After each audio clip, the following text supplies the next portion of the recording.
Chapter 15. How to Outwit the 6 Ghosts of Fear.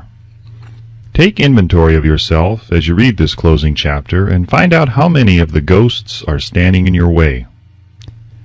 Before you can put any portion of this philosophy into successful use, your mind must be prepared to receive it. The preparation is not difficult. It begins with study, analysis, and understanding of 3 enemies which you shall have to clear out. These are indecision, doubt, and fear. The 6th sense will never function while these 3 negatives or any of them remain in your mind. The members of this unholy trio are closely related. Where one is found, the other 2 are close at hand. Indecision is the seedling of fear. Remember this as you read. Indecision crystallizes into doubt. The 2 blend and become fear. The blending process often is slow. This is one reason why these 3 enemies are so dangerous. They germinate and grow without their presence being observed. The remainder of this chapter describes an end which must be attained before the philosophy as a whole can be put into practical use. It also analyzes a condition which has, but lately, reduced huge numbers of people to poverty, and it states a truth which must be understood by all who accumulate riches, whether measured in terms of money or a state of mind of far greater value than money. The purpose of this chapter is to turn the spotlight of attention upon the cause and the cure of the 6 basic fears. Before we can master an enemy, we must know its name, its habits, and its place of abode. As you read, analyze yourself carefully and determine which, if any, of the 6 common fears have attached themselves to you. Do not be deceived by the habits of these subtle enemies. Sometimes they remain hidden in the subconscious mind, where they are difficult to locate and still more difficult to eliminate. The 6 basic fears. There are 6 basic fears, with some combination of which every human suffers at one time or another. Most people are fortunate if they do not suffer from the entire 6. Named in the order of their most common appearance, they are the fear of poverty, the fear of criticism, the fear of ill health. These 3 are at the bottom of most of one's worries. The next 3 are the fear of loss of love of someone, the fear of old age, the fear of death. All other fears are of minor importance. They can be grouped under these 6 headings. The prevalence of these fears as a curse to the world runs in cycles. For almost 6 years, while the Depression was on, we floundered in the cycle of fear of poverty. During the World War, we were in the cycle of fear of death. Just following the war, we were in the cycle of fear of ill health, as evidenced by the epidemic of disease which spread itself all over the world. Fears are nothing more than states of mind. One state of mind is subject to control and direction. Physicians, as everyone knows, are less subject to attack by disease than ordinary laymen, for the reason that physicians do not fear disease. Physicians, without fear or hesitation, have been known to physically contact hundreds of people daily who were suffering from such contagious diseases as smallpox without becoming infected. Their immunity against the disease consisted largely, if not solely, in their absolute lack of fear. Man can create nothing which he does not first conceive in the form of an impulse of thought.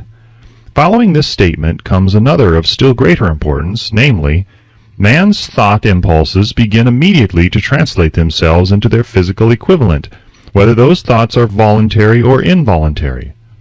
Thought impulses which are picked up through the ether by mere chance, thoughts which have been released by other minds, may determine one's financial, business, professional, or social destiny just as surely as do the thought impulses which one creates by intent and design.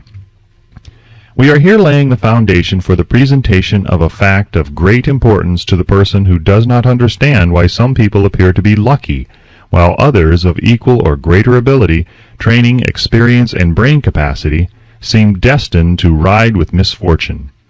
This fact may be explained by the statement that every human being has the ability to completely control his own mind, and with this control, obviously, every person may open his mind to the tramp thought impulses which are being released by other brains, or close the doors tightly and admit only thought impulses by his own choice. Nature has endowed man with absolute control over but one thing, and that is thought. This fact, coupled with the additional fact that everything which man creates begins in the form of thought, leads one very near to the principle by which fear may be mastered. If it is true that all thought has a tendency to clothe itself in its physical equivalent, and this is true beyond any reasonable room for doubt, it is equally true that thought impulses of fear and poverty can be translated into terms of courage and financial gain. The people of America began to think of poverty following the Wall Street crash of 1929. Slowly but surely that mass thought was crystallized into its physical equivalent, which was known as a depression. This had to happen. It is in conformity with the laws of nature. The fear of poverty. There can be no compromise between poverty and riches. The two roads that lead to poverty and riches travel in opposite directions. If you want riches, you must refuse to accept any circumstance that leads towards poverty. The word riches here is used in its broadest sense, meaning financial, spiritual, mental, and material estates. The starting point of the path that leads to riches is desire. In Chapter 1 you received full instructions for the proper use of desire. In this chapter, on fear, you have complete instructions for preparing your mind to make practical use of desire. Here, then, is the place to give yourself a challenge which will definitely determine how much of this philosophy you have absorbed. Here is the point at which you can turn prophet and foretell accurately what the future holds in store for you. If, after reading this chapter, you are willing to accept poverty, you may as well make up your mind to receive poverty. This is one decision you cannot avoid. If you demand riches, determine what form and how much will be required to satisfy you. You know the road that leads to riches. You have been given a road map which, if followed, will keep you on that road. If you neglect to make the start or stop before you arrive, no one will be to blame but you. This responsibility is yours. No alibi will save you from accepting the responsibility if you now fail or refuse to demand riches of life, because the acceptance calls for but one thing, incidentally, the only thing you can control, and that is a state of mind. A state of mind is something that one assumes. It cannot be purchased. It must be created. Fear of poverty is a state of mind, nothing else. But it is sufficient to destroy one's chances of achievement in any undertaking, a truth which became painfully evident during the Depression. This fear paralyzes the faculty of reason, destroys the faculty of imagination, kills off self-reliance, undermines enthusiasm, discourages initiative, leads to uncertainty of purpose, encourages procrastination, wipes out enthusiasm, and makes self-control an impossibility. It takes the charm from one's personality, destroys the possibility of accurate thinking, diverts concentration of effort. It masters persistence, turns the willpower into nothingness, destroys ambition, beclouds the memory, and invites failure in every conceivable form. It kills love and assassinates the finer emotions of the heart, discourages friendship and invites disaster in 100 forms, leads to sleeplessness, misery, and unhappiness. And all of this despite the obvious truth that we live in a world of overabundance of everything the heart could desire, with nothing standing between us and our desires excepting lack of a definite purpose.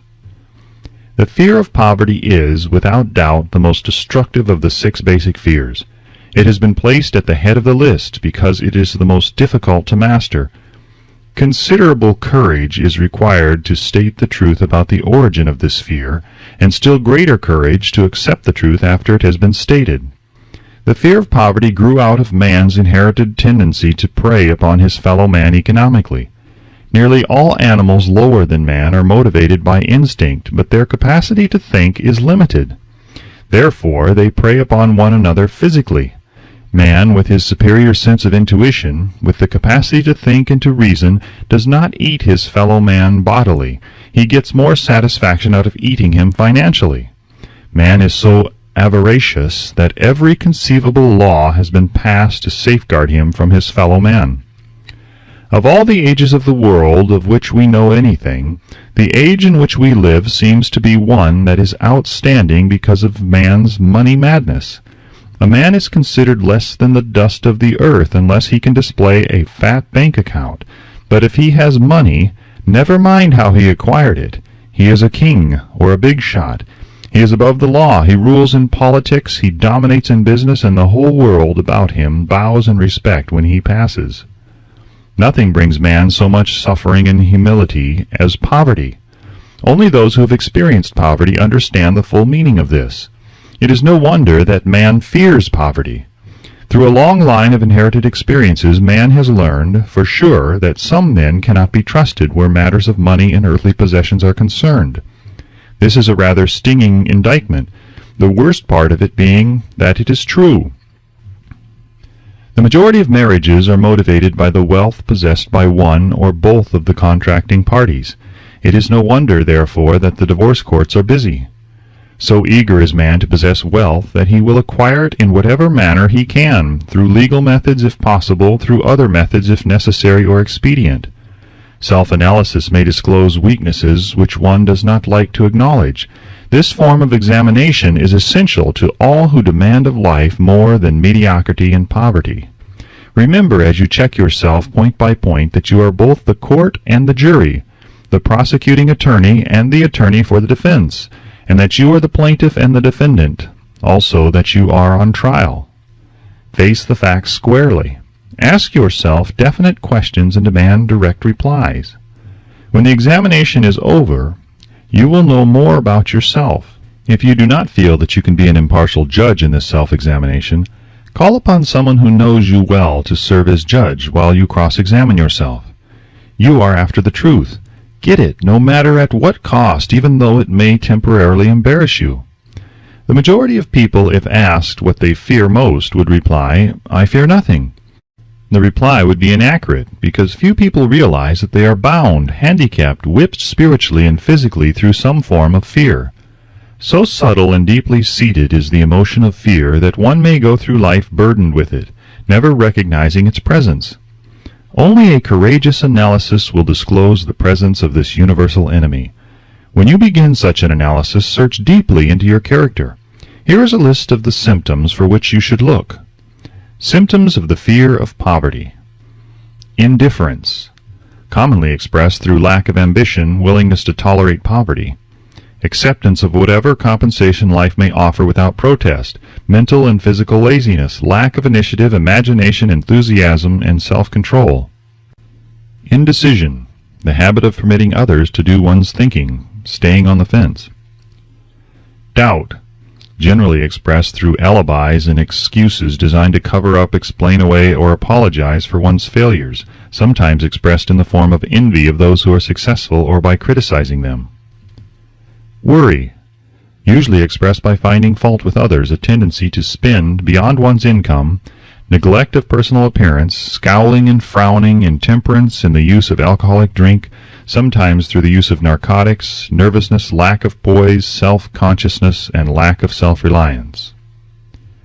Overcaution, the habit of looking for the negative side of every circumstance, thinking and talking of possible failure instead of concentrating upon the means of succeeding, knowing all the roads to disaster but never searching for the plans to avoid failure, waiting for the right time to begin putting ideas and plans into action, until the waiting becomes a permanent habit, remembering those who have failed and forgetting those who have succeeded, seeing the hole in the donut but overlooking the donut. Pessimism leading to indigestion, poor elimination, auto-intoxication, bad breath, and bad disposition. Procrastination, the habit of putting off until tomorrow that which should have been done last year, spending enough time in creating alibis and excuses to have done the job. This symptom is closely related to overcaution, doubt, and worry. Refusal to accept responsibility when it can be avoided, willingness to compromise rather than put up a stiff fight, compromising with difficulties instead of harnessing and using them as stepping stones to advancement, bargaining with life for a penny instead of demanding prosperity, opulence, riches, contentment, and happiness, planning what to do if and when overtaken by failure instead of burning all bridges and making retreat impossible, weakness of and often total lack of self-confidence, definiteness of purpose, self-control, initiative, enthusiasm, ambition, thrift, and sound reasoning ability, expecting poverty instead of demanding riches, association with those who accept poverty instead of seeking the company of those who demand and receive riches. Money talks. Some will ask, why did you write a book about money? Why measure riches in dollars alone? Some will believe, and rightly so, that there are other forms of riches more desirable than money. Yes, there are riches which cannot be measured in terms of dollars, but there are millions of people who will say, give me all the money I need and I will find everything else I want. The major reason why I wrote this book on how to get money is the fact that the world has but lately passed through an experience that left millions of men and women paralyzed with the fear of poverty.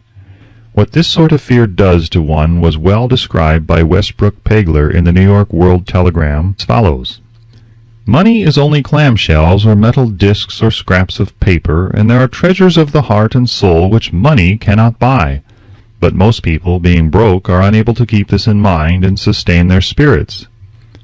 When a man is down and out and on the street, unable to get any job at all, something happens to his spirit which can be observed in the droop of his shoulders, the set of his hat, his walk, and his gaze. He cannot escape a feeling of inferiority among people with regular employment, even though he knows they are definitely not his equals in character, intelligence, or ability. These people, even his friends, feel, on the other hand, a sense of superiority and regard him, perhaps unconsciously, as a casualty. He may borrow for a time, but not enough to carry on in his accustomed way, and he cannot continue to borrow very long. But borrowing in itself, when a man is borrowing merely to live, is a depressing experience, and the money lacks the power of earned money to revive his spirits. Of course, none of this applies to bums or habitual ne'er-do-wells, but only to men of normal ambitions and self-respect. Women conceal despair. Women in the same predicament must be different. We somehow do not think of women at all in considering the down-and-outers. They are scarce in the bread lines, they rarely are seen begging on the streets, and they are not recognizable in crowds by the same plain signs which identify busted men. Of course, I do not mean the shuffling hags of the city streets or the opposite number of the confirmed male bums. I mean reasonably young, decent, and intelligent women. There must be many of them, but their despair is not apparent. When a man is down and out, he has time on his hands for brooding. He may travel miles to see a man about a job and discover that the job is filled, or that it is one of those jobs with no base pay but only a commission on the sale of some useless knick-knack which nobody would buy except out of pity. Turning that down, he finds himself back on the street with nowhere to go but just anywhere. So he walks and walks. He gazes into store windows at luxuries which are not for him, and feels inferior and gives way to people who stop to look with an active interest. He wanders into the railroad station or puts himself down in the library to ease his legs and soak up a little heat, but that isn't looking for a job, so he gets going again. He may not know it, but his aimlessness would give him away, even if the very lines of his figure did not. He may be well dressed in the clothes left over from the days when he had a steady job, but the clothes cannot disguise the droop. Money makes difference. He sees thousands of other people, bookkeepers or clerks or chemists or wagon hands, busy at their work, and envies them from the bottom of his soul. They have their independence, their self-respect and manhood, and he simply cannot convince himself that he is a good man too, though he argue it out and arrive at a favorable verdict hour after hour. It is just money which makes this difference in him. With a little money he would be himself again. Some employers take the most shocking advantage of people who are down and out. The agencies hang out little colored cards offering miserable wages to busted men. $12 a week, $15 a week, an $18 a week job is a plum, and anyone with a $25 a week to offer does not hang the job in front of an agency on a colored card. I have a want ad clipped from the local newspaper demanding a clerk, a good clean penman, to take telephone orders for a sandwich shop from 11 a.m. to 2 p.m. for $8 a month. Not $8 a week, but $8 a month. The ad says also, state religion. Can you imagine the brutal effrontery of anyone who demands a good clean penman for 11 cents an hour, inquiring into the victim's religion? But that is what busted people are offered. The fear of criticism. Just how man originally came by this fear no one can state definitely, but one thing is certain. He has it in a highly developed form. Some believe that this fear made its appearance about the time that politics became a profession. Others believe it can be traced to the age when women first began to concern themselves with styles in wearing apparel. The author, being neither a humorist nor a prophet, is inclined to attribute the basic fear of criticism to that part of man's inherited nature which prompts him not only to take away his fellow man's goods and wares, but to justify his action by criticism of his fellow man's character. It is a well-known fact that a thief will criticize the man from whom he steals, that politicians seek office not by displaying their own virtues and qualifications, but by attempting to besmirch their opponents. The fear of criticism takes on many forms, the majority of which are petty and trivial.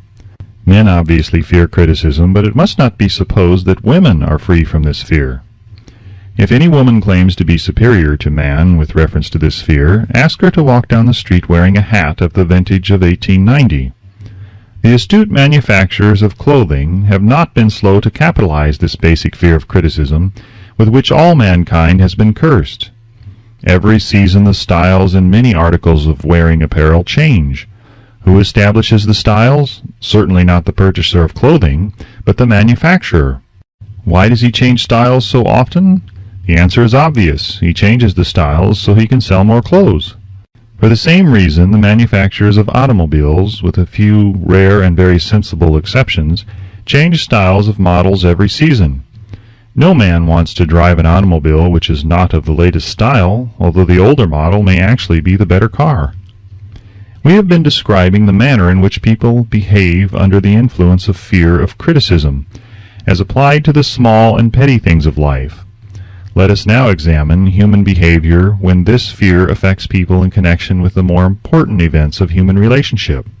Take, for example, practically any person who has reached the age of mental maturity, from 35 to 40 years of age as a general average, and if you could read the secret thoughts of his mind, you would find a very decided disbelief in most of the fables taught by the majority of the dogmatists and theologians of a few decades back.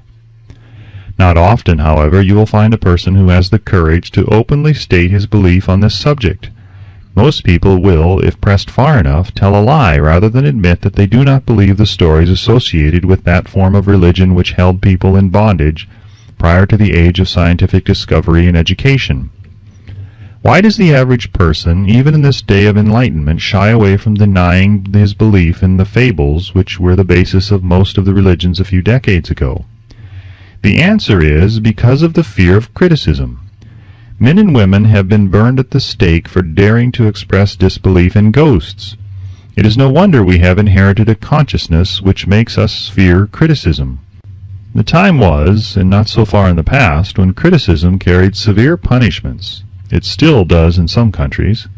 The fear of criticism robs man of his initiative, destroys his power of imagination, limits his individuality, takes away his self-reliance, and does him damage in 100 other ways. Parents often do their children irreparable injury by criticizing them. The mother of one of my boyhood chums used to punish him with a switch almost daily, always completing the job with the statement, "You will land in the penitentiary before you are 20. He was sent to a reformatory at the age of 17. Criticism is one form of service of which everyone has too much. Everyone has a stock of it which is handed out gratis, whether called for or not. One's nearest relatives often are the worst offenders. It should be recognized as a crime. In reality, it is a crime of the worst nature. For any parent to build inferiority complexes in the mind of a child through unnecessary criticism. Employers who understand human nature get the best there is in men, not by criticism, but by constructive suggestion. Parents may accomplish the same results with their children. Criticism will plant fear in the human heart or resentment, but it will not build love or affection. Symptoms of the fear of criticism. This fear is almost as universal as the fear of poverty, and its effects are just as fatal to personal achievement, mainly because this fear destroys initiative and discourages the use of imagination. The major symptoms of the fear are anxiousness, generally expressed through nervousness, timidity in conversation and in meeting strangers, awkward moments of the hands and limbs, shifting of the eyes. Lack of poise. expressed through lack of voice control, nervousness in the presence of others, poor posture of body, poor memory. Personality, lacking in firmness of decision, personal charm, and the ability to express opinions definitely. The habit of sidestepping issues instead of meeting them squarely, agreeing with others without careful examination of their opinions. Inferiority complex, the habit of expressing self-approval by word of mouth and by actions as a means of covering up a feeling of inferiority. Using big words to impress others, often without knowing the real meaning of the words. Imitating others in dress, speech, and manners. Boasting of imaginary achievements. This sometimes gives a surface appearance of a feeling of superiority. Extravagance, the habit of trying to keep up with the Joneses, spending beyond one's income. Lack of initiative, failure to embrace opportunities for self-advancement, fear to express opinions, lack of confidence in one's own ideas, giving evasive answers to questions asked by superiors, hesitancy of manner and speech, deceit in both words and deeds. Lack of ambition, mental and physical laziness, lack of self-assertion, slowness in reaching decisions, easily influenced by others, the habit of criticizing others behind their backs and flattering them to their faces, the habit of accepting defeat without protest, quitting an undertaking when opposed by others, suspicious of other people without cause, lacking in tactfulness of manner and speech, unwillingness to accept the blame for mistakes. The fear of ill health. This fear may be traced to both physical and social heredity. It is closely associated as to its origin with the causes of fear of old age and the fear of death, because it leads one closely to the border of terrible worlds of which man knows not, but concerning which he has been taught some discomforting stories. The opinion is somewhat general, also, that certain unethical people engaged in the business of selling health have had not a little to do with keeping alive the fear of ill health. In the main, man fears ill health because of the terrible pictures which have been planted in his mind of what may happen if death should overtake him. He also fears it because of the economic toll which it may claim. A reputable physician estimated that 75% of all people who visit physicians for professional service are suffering with hypochondria, imaginary illness. It has been shown most convincingly that the fear of disease, even where there is not the slightest cause for fear, often produces the physical symptoms of the disease feared.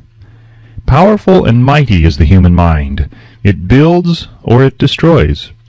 During the flu epidemic which broke out during the World War, the mayor of New York City took drastic steps to check the damage which people were doing themselves through their inherent fear of ill health. He called in the newspaper men and said to them, "Gentlemen, I feel it is necessary to ask you not to publish any scare headlines concerning the flu epidemic. Unless you cooperate with me, we will have a situation which we cannot control." The newspapers quit publishing stories about the flu, and within 1 month the epidemic had been successfully checked. Through a series of experiments conducted some years ago, it was proved that people may be made ill by suggestion. We conducted this experiment by causing 3 acquaintances to visit the victims, each of whom asked the question, "What ails you? You look terribly ill." The first questioner usually provoked a grin and a nonchalant, "Oh, nothing, I'm all right," from the victim. The second questioner usually was answered with the statement, "I don't know exactly, but I do feel badly." The third questioner was usually met with the frank admission that the victim was actually feeling ill.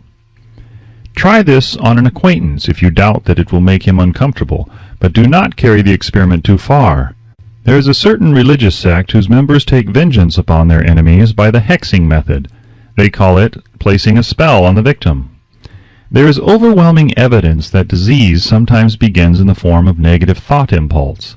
Such an impulse may be passed from one mind to the other by suggestion, or created by an individual in his own mind.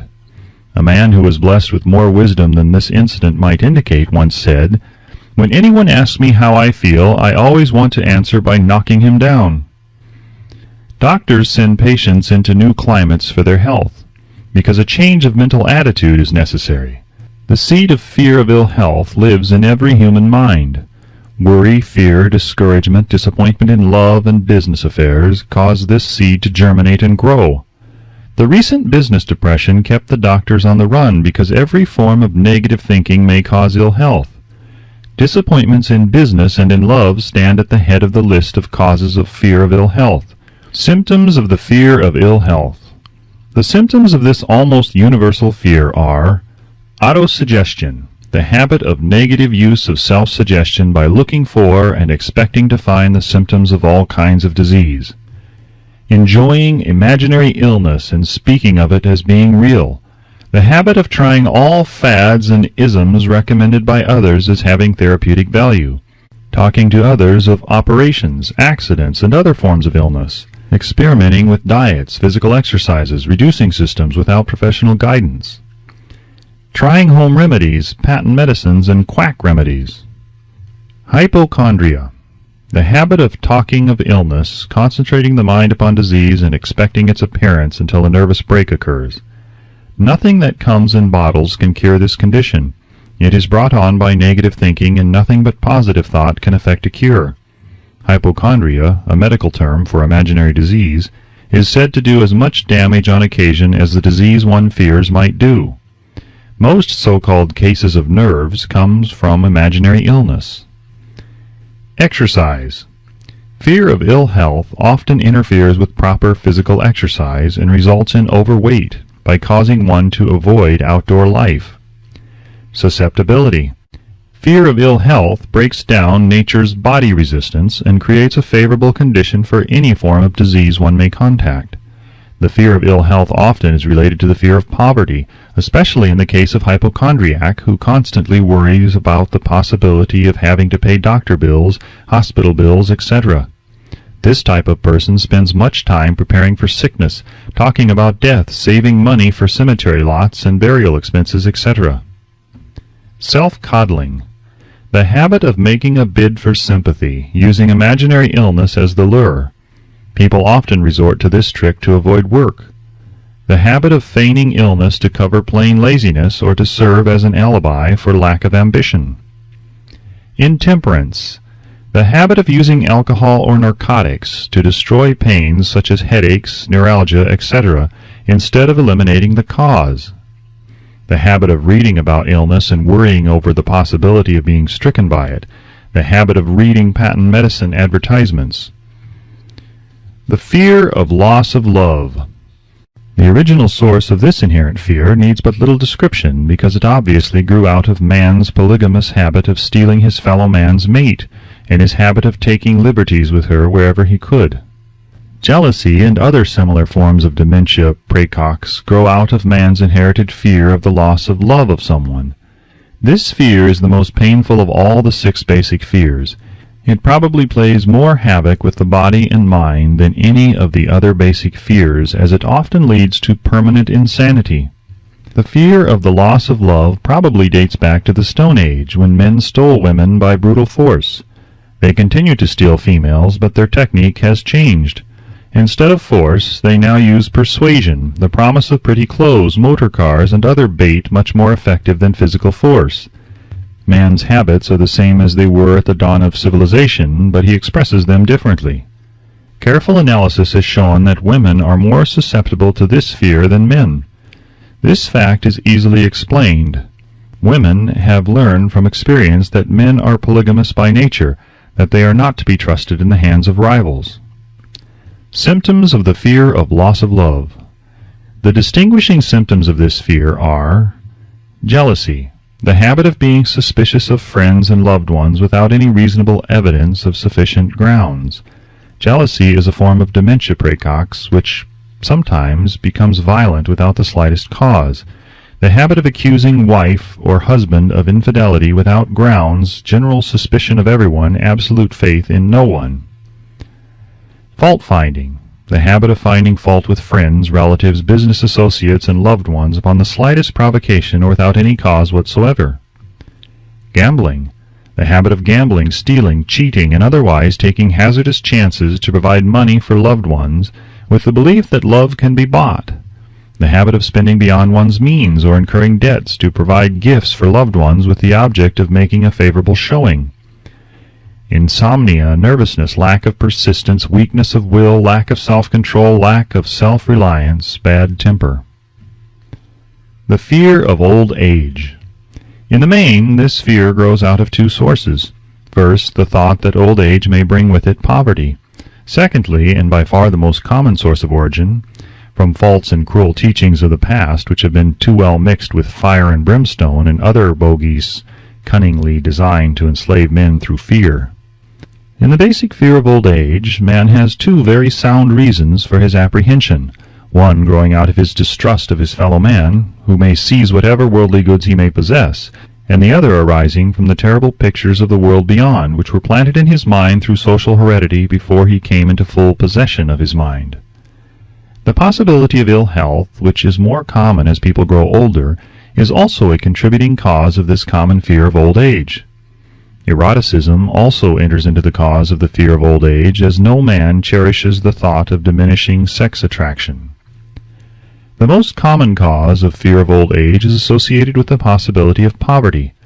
Poorhouse is not a pretty word.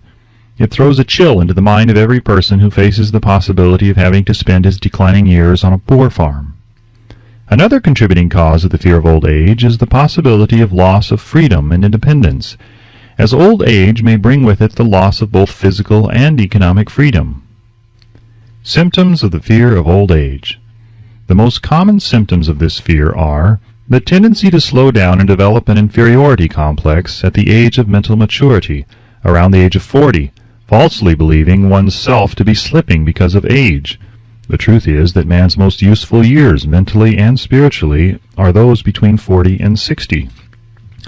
The habit of speaking apologetically of oneself as being old, merely because one has reached the age of 40 or 50, instead of reversing the rule and expressing gratitude for having reached the age of wisdom and understanding.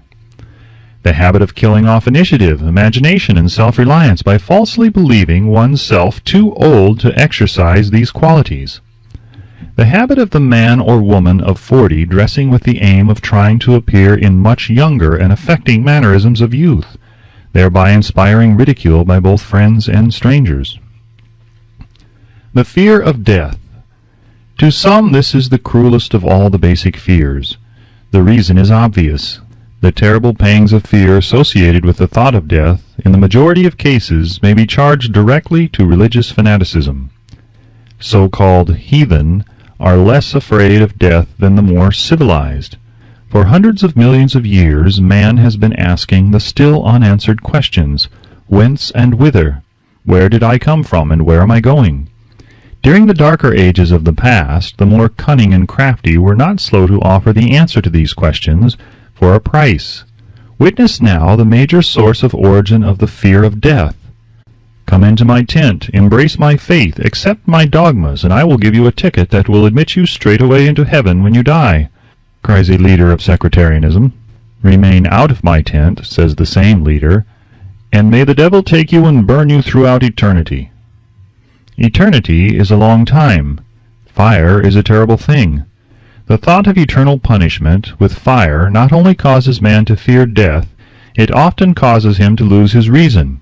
It destroys interest in life and makes happiness impossible.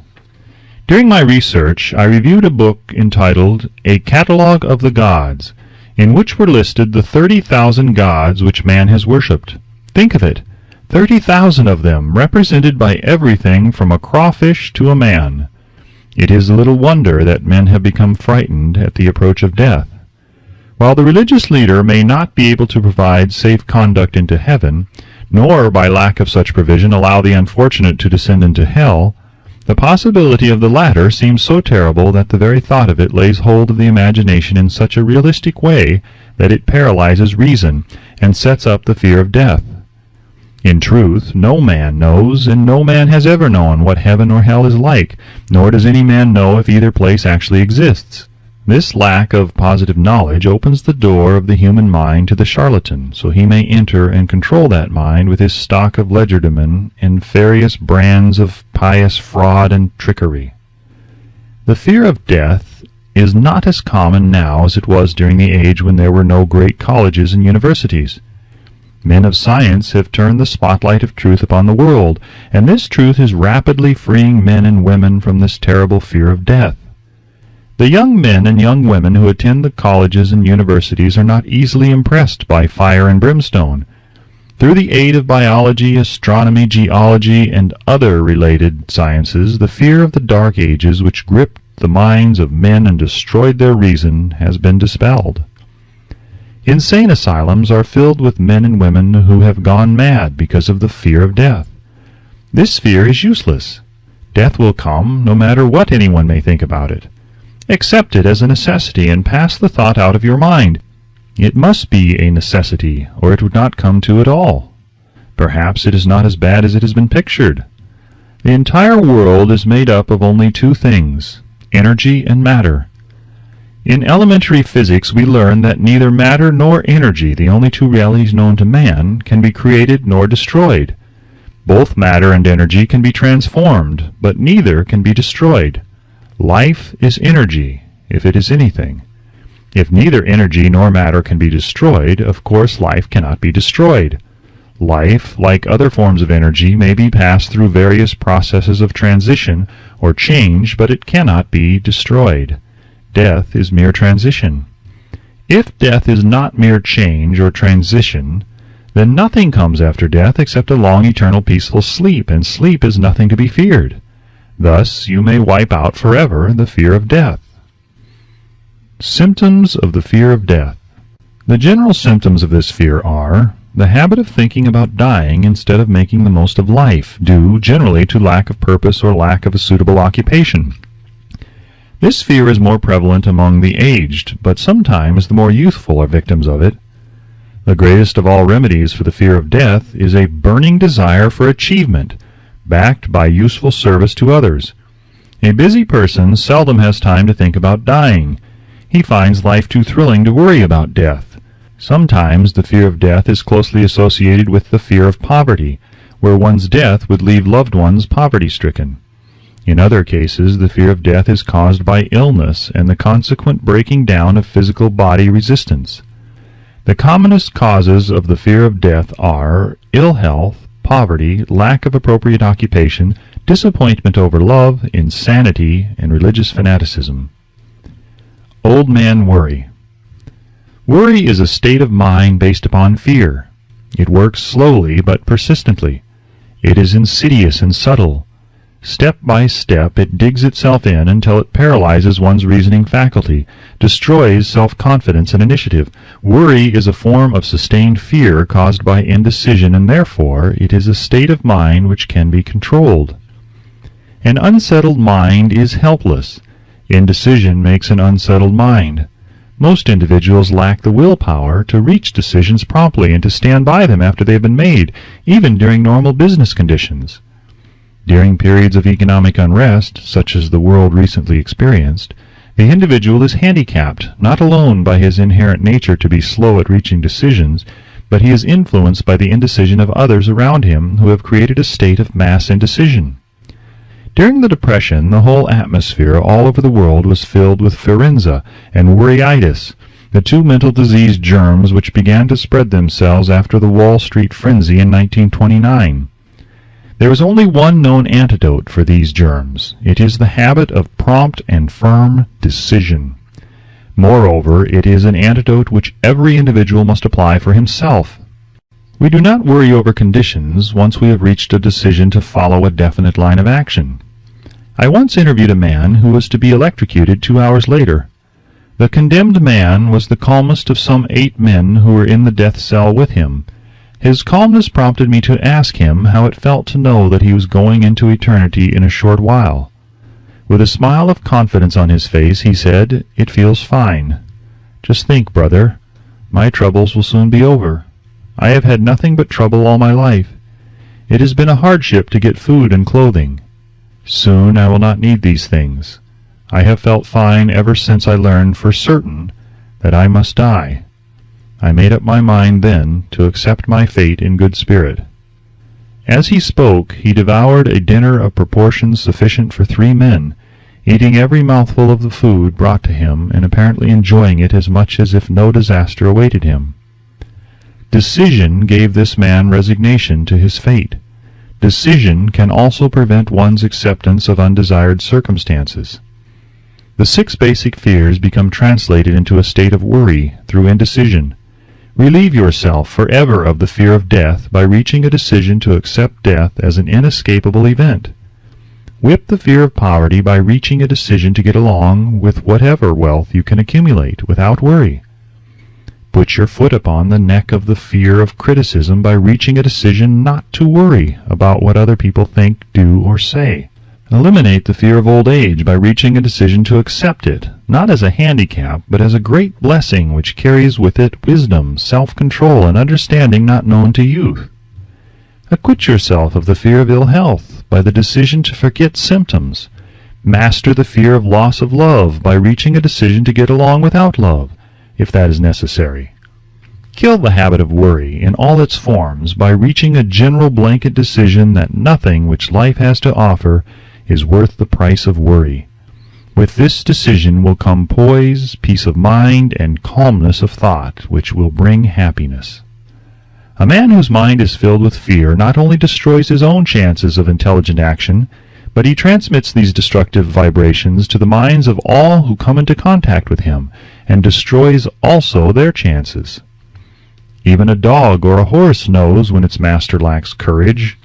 Moreover, a dog or horse will pick up the vibrations of fear thrown off by its master and behave accordingly. Lower down the line of intelligence in the animal kingdom, one finds the same capacity to pick up the vibrations of fear. A honeybee immediately senses fear in the mind of a person for reasons unknown. A bee will sting the person whose mind is releasing vibrations of fear much more readily than it will molest the person whose mind registers no fear. The vibrations of fear pass from one mind to another just as quickly and surely as the sound of the human voice passes from the broadcasting station to the receiving set of a radio, and by the selfsame medium. Mental telepathy is a reality. Thoughts pass from one mind to another voluntarily, whether or not this fact is recognized by either the person releasing the thoughts or the persons who pick up these thoughts. The person who gives expression by word of mouth to negative or destructive thoughts is practically certain to experience the results of those words in the form of a destructive kickback. The release of destructive thought impulses alone, without the aid of words, produces also a kickback, in more ways than one. First of all, and perhaps most important to be remembered, the person who releases thoughts of a destructive nature must suffer damage through the breaking down of the faculty of creative imagination. Secondly, the presence in the mind of any destructive emotion develops a negative personality which repels people and often converts them into antagonists. The third source of damage to the person who entertains or releases negative thoughts lies in this significant fact. These thought impulses are not only damaging to others, but they embed themselves in the subconscious mind of the person releasing them, and there become a part of his character. One is never through with a thought merely by releasing it. When a thought is released, it spreads in every direction through the medium of the ether, but it also plants itself permanently in the subconscious mind of the person releasing it. Your business in life is, presumably, to achieve success.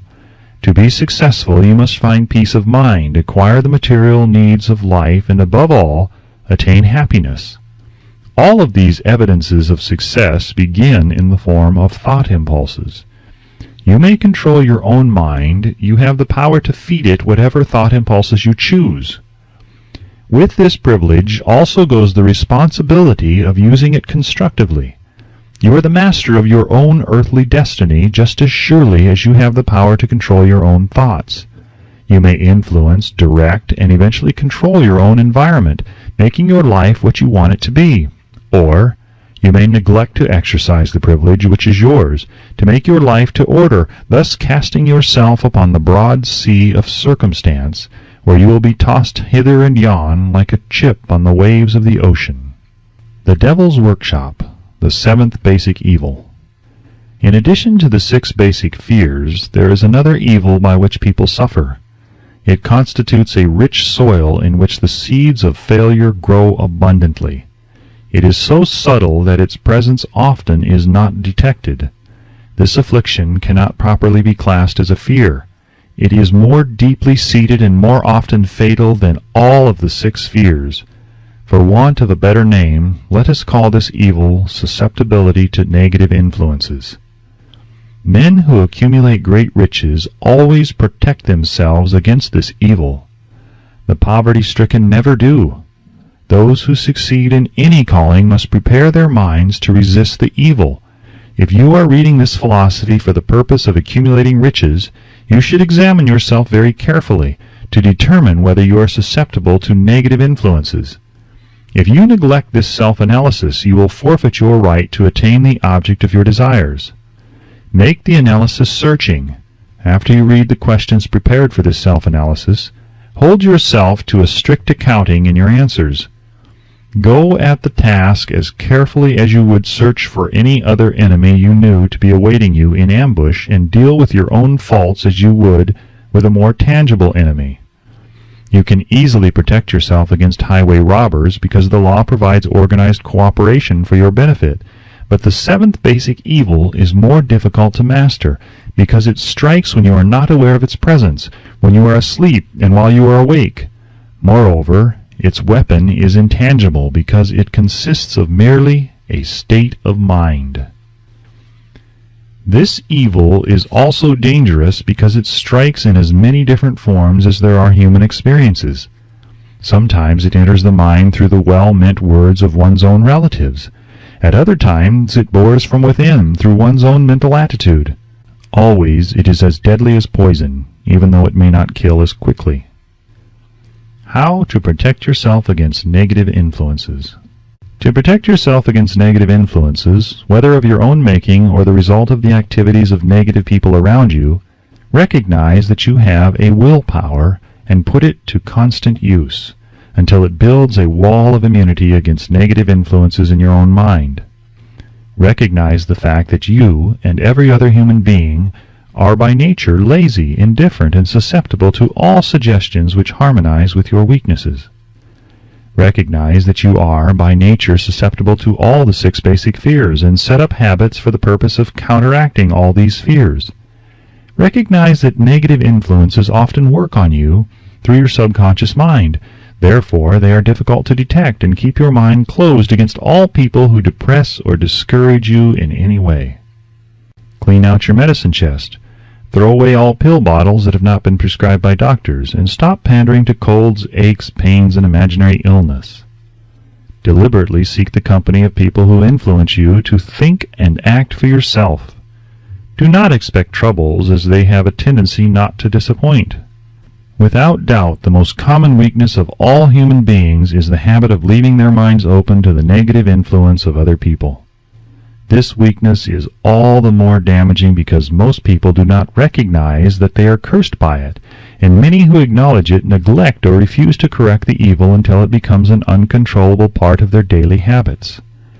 To aid those who wish to see themselves as they really are, the following list of questions has been prepared. Read the questions and state your answers aloud, so you can hear your own voice. This will make it easier for you to be truthful with yourself. Self-analysis test questions. Do you complain often of feeling bad, and if so, what is the cause? Do you find fault with other people at the slightest provocation? Do you frequently make mistakes in your work, and if so, why? Are you sarcastic and offensive in your conversation? Do you deliberately avoid the association of anyone, and if so, why? Do you suffer frequently with indigestion? If so, what is the cause? Does life seem futile, and the future hopeless to you? If so, why? Do you like your occupation? If not, why? Do you often feel self-pity, and if so, why? Are you envious of those who excel you? To which do you devote most time, thinking of success or of failure? Are you gaining or losing self-confidence as you grow older? Do you learn something of value from all mistakes? Are you permitting some relative or acquaintance to worry you? If so, why? Are you sometimes in the clouds and at other times in the depths of despondency? Who has the most inspiring influence upon you? What is the cause? Do you tolerate negative or discouraging influences which you can avoid? Are you careless of your personal appearance? If so, when and why? Have you learned how to drown your troubles by being too busy to be annoyed by them? Would you call yourself a spineless weakling if you permitted others to do your thinking for you? Do you neglect internal bathing until auto-intoxication makes you ill-tempered and irritable? How many preventable disturbances annoy you, and why do you tolerate them? Do you resort to liquor, narcotics, or cigarettes to quiet your nerves? If so, why do you not try willpower instead? Does anyone nag you, and if so, for what reason? Do you have a definite major purpose, and if so, what is it, and what plan have you for achieving it? Do you suffer from any of the 6 basic fears? If so, which ones? Have you a method by which you can shield yourself against the negative influences of others?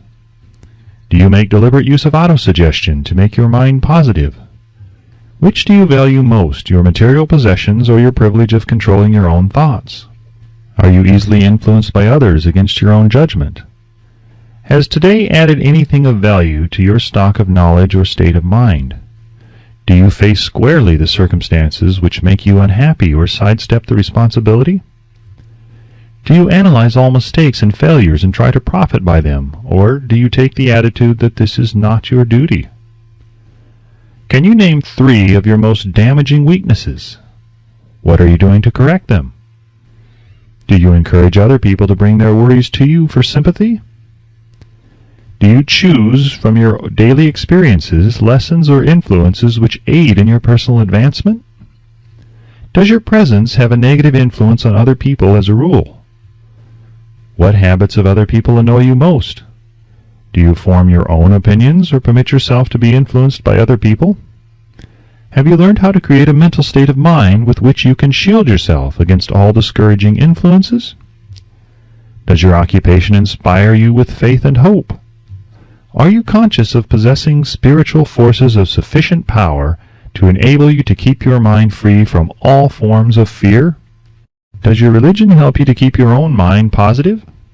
Do you feel it is your duty to share other people's worries? If so, why? If you believe that birds of a feather flock together, what have you learned about yourself by studying the friends whom you attract? What connection, if any, do you see between the people with whom you associate most closely and any unhappiness you may experience? Could it be possible that some person whom you consider to be a friend is, in reality, your worst enemy because of his negative influence on your mind? By what rules do you judge who is helpful and who is damaging to you? Are your intimate associates mentally superior or inferior to you? How much time out of every 24 hours do you devote to A. your occupation, B. sleep, C. play and relaxation, D. acquiring useful knowledge, E. plain waste? Who among your acquaintances A. encourages you the most, B. cautions you most, C. discourages you most, D. helps you most in other ways? What is your greatest worry? Why do you tolerate it? When others offer you free, unsolicited advice, do you accept it without question or analyze their motive? What, above all else, do you most desire? Do you intend to acquire it? Are you willing to subordinate all other desires for this one? How much time daily do you devote to acquiring it? Do you change your mind often? If so, why? Do you usually finish everything you begin? Are you easily impressed by other people's business or professional titles, college degrees, or wealth? Are you easily influenced by what other people think or say of you? Do you cater to people because of their social or financial status? Whom do you believe to be the greatest person living? In what respect is this person superior to yourself? How much time have you devoted to studying and answering these questions? At least one day is necessary for the analysis and the answering of the entire list. If you have answered all these questions truthfully, you know more about yourself than the majority of people. Study the questions carefully, come back to them once each week for several months, and be astounded at the amount of additional knowledge of great value to yourself you will have gained by the simple method of answering the questions truthfully. If you are not certain concerning the answers to some of the questions, seek the counsel of those you know well, especially those who have no motive in flattering you, and see yourself through their eyes. The experience will be astonishing. You have absolute control over but one thing, and that is your thoughts. This is the most significant and inspiring of all facts known to man. It reflects man's divine nature. This divine prerogative is the sole means by which you may control your own destiny. If you fail to control your own mind, you may be sure you will control nothing else. If you must be careless with your possessions, let it be in connection with material things. Your mind is your spiritual estate. Protect and use it with the care to which divine royalty is entitled. You were given a willpower for this purpose. Unfortunately, there is no legal protection against those who, either by design or ignorance, poison the minds of others by negative suggestion. This form of destruction should be punishable by heavy legal penalties, because it may and often does destroy one's chances of acquiring material things which are protected by law. Men with negative minds tried to convince Thomas A. Edison that he could not build a machine that would record and reproduce the human voice, because, they said, no one else had ever produced such a machine. Edison did not believe them. He knew that the mind could produce anything the mind could conceive and believe, and that knowledge was the thing that lifted the great Edison above the common herd. Men with negative minds told F. W. Woolworth he would go broke trying to run a store on 5 and 10 cent sales. He did not believe them. He knew that he could do anything within reason if he backed his plans with faith. Exercising his right to keep other men's negative suggestions out of his mind, he piled up a fortune of more than $100 million. Men with negative minds told George Washington he could not hope to win against the vastly superior forces of the British, but he exercised his divine right to believe. Therefore, this book was published under the protection of the Stars and Stripes, while the name of Lord Cornwallis has been all but forgotten. Doubting Thomases scoffed scornfully when Henry Ford tried out his first crudely built automobile on the streets of Detroit. Some said the thing never would become practical. Others said no one would pay money for such a contraption. Ford said, "I'll belt the earth with dependable motor cars," and he did. His decision to trust his own judgment has already piled up a fortune far greater than the next 5 generations of his descendants can squander. For the benefit of those seeking vast riches, let it be remembered that practically the sole difference between Henry Ford and the majority of more than 100,000 men who work for him is this: Ford has a mind and controls it. The others have minds which they do not try to control. Henry Ford has been repeatedly mentioned because he is an astounding example of what a man with a mind of his own and a will to control it can accomplish.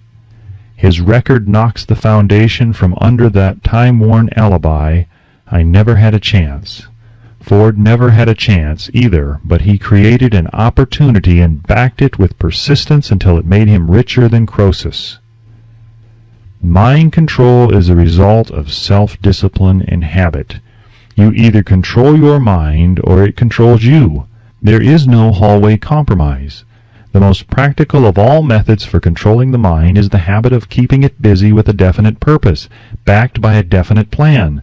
Study the record of any man who achieves noteworthy success, and you will observe that he has control over his own mind, moreover that he exercises that control and directs it toward the attainment of definite objectives.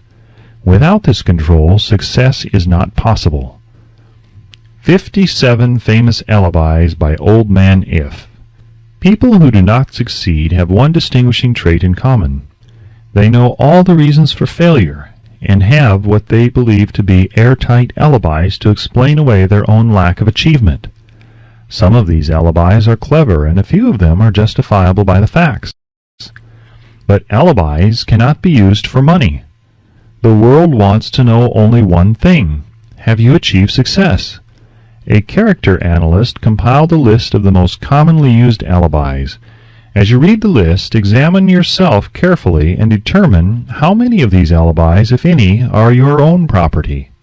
Remember, too, the philosophy presented in this book makes every one of these alibis obsolete. If I didn't have a wife and family, if I had enough pull, if I had money, if I had a good education, if I could get a job, if I had good health, if only I had time, if times were better, if other people understood me, if conditions around me were only different, if I could live my life over again, if I did not fear what they would say, if I had been given a chance, if I now had a chance, if other people didn't have it in for me, if nothing happens to stop me, if I were only younger, if I could only do what I want, if I had been born rich, if I could meet the right people, if I had the talent that some people have, if I dared assert myself, if I only had embraced past opportunities, if people didn't get on my nerves, if I didn't have to keep house and look after the children, if I could save money, if the boss only appreciated me, if I only had somebody to help me, if my family understood me, if I lived in a big city, if I could just get started, if I were only free, if I had the personality of some people, if I were not so fat, if my talents were known, if I could just get a break, if I could only get out of debt, if I hadn't failed, if I only knew how, if everybody didn't oppose me, if I didn't have so many worries, if I could marry the right person, if people weren't so dumb, if my family were not so extravagant, if I were sure of myself, if luck were not against me, if I had not been born under the wrong star, if it were not true that what is to be will be, if I did not have to work so hard, if I hadn't lost my money, if I lived in a different neighborhood, if I didn't have a past, if I only had a business of my own, if other people would only listen to me, if, and this is the greatest of all of them, I had the courage to see myself as I really am, I would find out what is wrong with me and correct it. Then I might have a chance to profit by my mistakes and learn something from the experience of others. For I know that there is something wrong with me, or I would now be where I would have been if I had spent more time analyzing my weaknesses and less time building alibis to cover them. Building alibis with which to explain away failure is a national pastime. The habit is as old as the human race and is fatal to success. Why do people cling to their pet alibis? The answer is obvious. They defend their alibis because they create them. A man's alibi is the child of his own imagination. It is human nature to defend one's own brainchild. Building alibis is a deeply rooted habit. Habits are difficult to break, especially when they provide justification for something we do. Plato had this truth in mind when he said, "The first and best victory is to conquer self. To be conquered by self is, of all things, the most shameful and vile." Another philosopher had the same thought in mind when he said, "It was a great surprise to me when I discovered that most of the ugliness I saw in others was but a reflection of my own nature." "It has always been a mystery to me," said Albert Hubbard, "why people spend so much time deliberately fooling themselves by creating alibis to cover their weaknesses.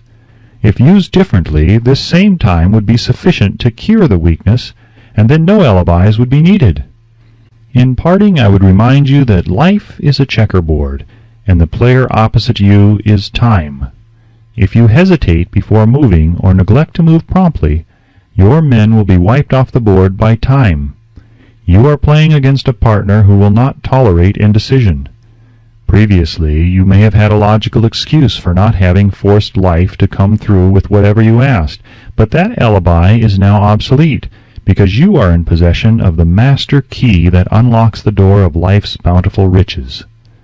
The master key is intangible, but it is powerful. It is the privilege of creating in your own mind a burning desire for a definite form of riches. There is no penalty for the use of the key, but there is a price you must pay if you do not use it. The price is failure. There is a reward of stupendous proportions if you put the key to use. It is the satisfaction that comes to all who conquer self and force life to pay whatever is asked. The reward is worthy of your effort. Will you make the start and be convinced?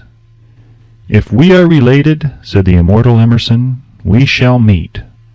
In closing, may I borrow this thought and say, if we are related, we have, through these pages, met. The end.